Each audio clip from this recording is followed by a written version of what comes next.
Здравейте, приятели! Днес ще правим Golf 4 бензиново табло.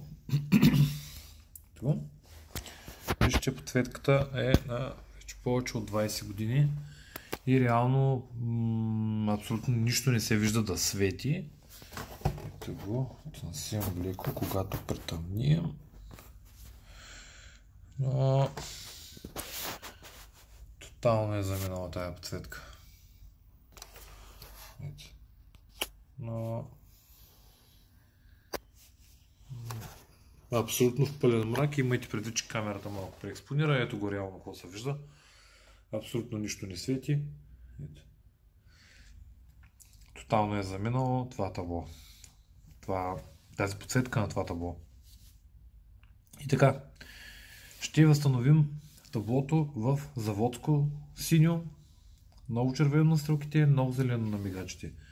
И малко по-късно ще ви покажем и крайния резултат. Дисплейчето типично за мотометър, километражите, е дефектирало след толкова много години. Не всички, има и здрави, но много често дефектират. И така. Но, за съжаление, такива дисплейчета вече няма откъде. Така, ще ви покажем малко по-късно и крайния резултат, да видите как е станало таблото. Здравейте, приятели! Ето ни и отново малко по-късно вече с сменената подсветка. Нова подсветка за заводско синьо. Ето го. Ново синьо на дисплеите. Вижте колко готино свети. За разлика от преди, ново червено на стрелките. Ето. Ново зелено сложихме на мигачите. Ето и тук.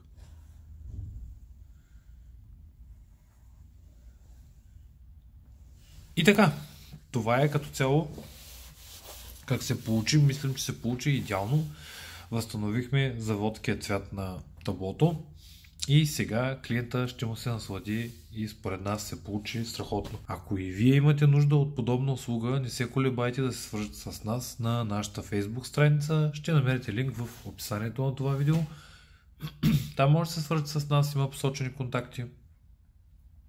И ако видеото ви е харесало, ще се радваме да се абонирате за канала с камбанка, да ударите един лайк, така страшно много подпомагате развитието на нашия канал. И това е. Благодаря ви и до следващото видео.